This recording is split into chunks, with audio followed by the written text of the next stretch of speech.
my name is Brittany and I'm the designer behind Untitled Thoughts, which is a sustainably focused independent pattern design brand. Many of you who follow me on Instagram will probably already know this, but for those of you who don't, I am a big proponent of using fabric as sew-in interfacing instead of iron-on interfacing. There are a couple of reasons that I prefer sew-in interfacing versus iron-on interfacing. One of those is I already have a lot of fabric scraps, so why not use them? Another reason is I have this goal to create clothing that once I'm completely done with it, I can actually compost it back into the soil. And by using iron-on interfacing, I'm not really able to do that because a lot of the times it's used with, it's made up of synthetic fibers. In my sewing practice, I also personally feel that the sew-in interfacing lasts a lot longer than the iron-on interfacing.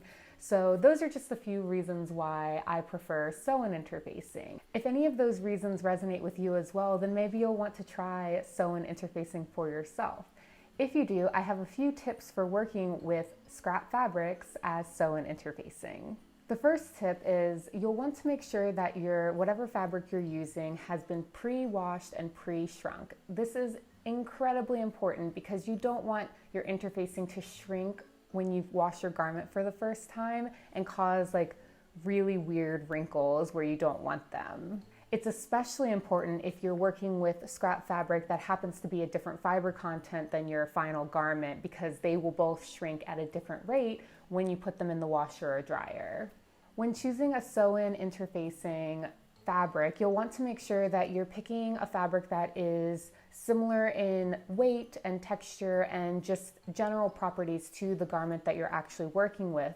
This will help both of them to meld together a little bit better and easier during the sewing process. For instance, if you're working with a lightweight material such as batiste or rayon, then you'll want to find a muslin or scrap fabric for your interfacing that is also lightweight. Prior to starting your project, you'll also want to press your interfacing. This is going to help to make sure that you actually cut your interfacing on grain and it won't cause problems like wrinkles or creases later on when you get to sewing the interfacing to your actual pattern pieces. And speaking of grain, it's best to cut your interfacing on the same grain as your pattern piece unless it's otherwise noted in your pattern design instructions. This again helps to just ensure that nothing gets distorted when you go to sew your interfacing to your actual garment.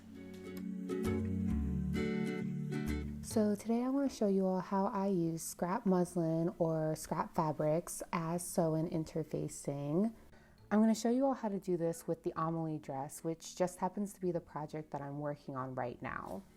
I need to interface this long back edge. I'm doing this just so that over time this back opening doesn't start to gape or stretch out. And there happens to be a button and buttonhole that are going at the top of this garment, which the interfacing will help to stabilize as well.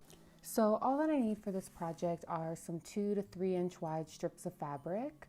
I need sewing thread. I'm using a contrasting thread just so that it can show up on today's video, a hand sewing needle, and I'm going to use some pinking shears to finish the edge of my interfacing, but you can use whatever is best for you, including serging, a zigzag stitch, or just leaving the edge raw. So the first thing that we're going to do is cut along the edge of one side of this interfacing. So I'm going to move everything else out the way and get cutting. Since this particular project has a lining, I'm not too worried about pinking the edge of this fabric perfectly. However, if your project doesn't have a lining and you will see the interfacing, then you might want to take a little bit more time in getting a nice, clean, straight edge.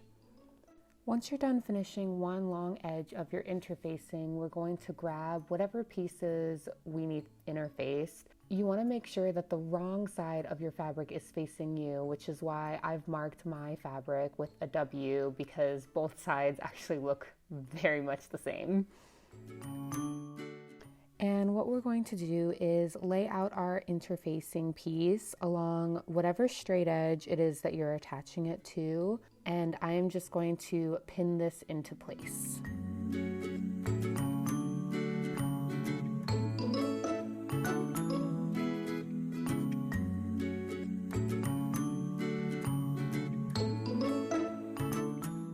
ahead and pin all along the finished edge as well, just to make sure that your interfacing lays nice and flat. Now that one edge has been pinned, we're going to trim off the parts that we don't need. You're going to repeat this with the other side and do the exact same thing.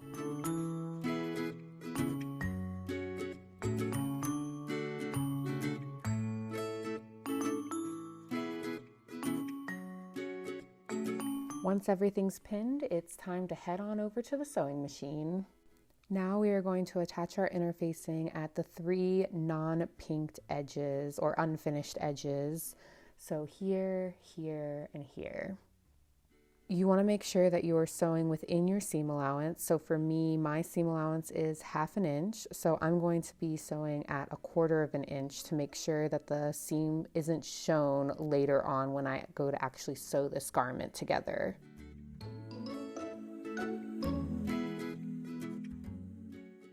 There you have it. Now it's time to move on to the second piece and do the exact same thing.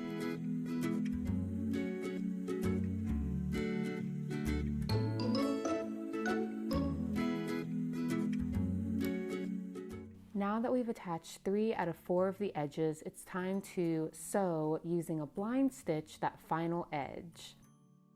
I'm going to grab my thread and unravel a single strand.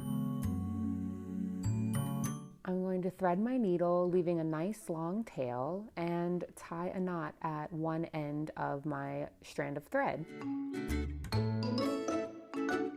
I'm going to start by making a couple of consecutive stitches all within the seam allowance before moving on to creating my blind stitch.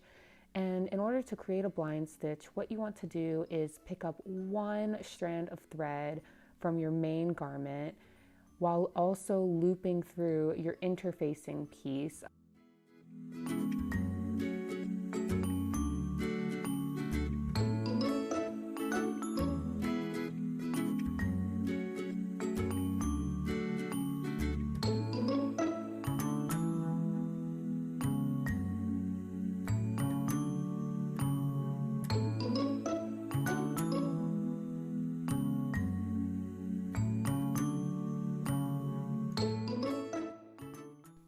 As you might notice, I'm using my thumb as a guide because my thumb isn't going to change sizes while I'm working on this project.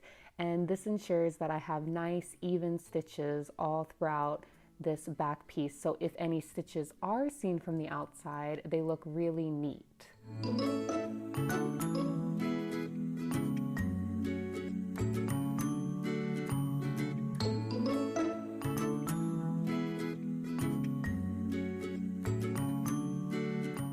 Once you get to the end of your blind stitch, just do another couple of stitches and tie off your thread.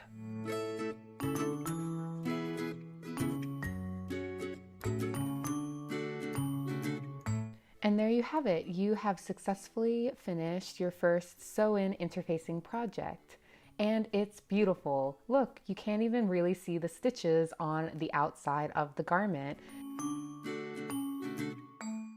Now you can continue on with your project knowing that you have all of the structure and stability that interfacing can offer, while also cutting down on your fabric stash just a tad. Thank you all so much for joining me with this tutorial today. I hope that it has inspired you to look into your scrap stash and see what kinds of fabrics you can use for your very own sew-in interfacing projects. And if you like this video, please feel free to subscribe if that's your thing, and let me know if there's anything else that you'd like to see on this channel by telling me in the comments below. Until next time, happy sewing! Hello up there.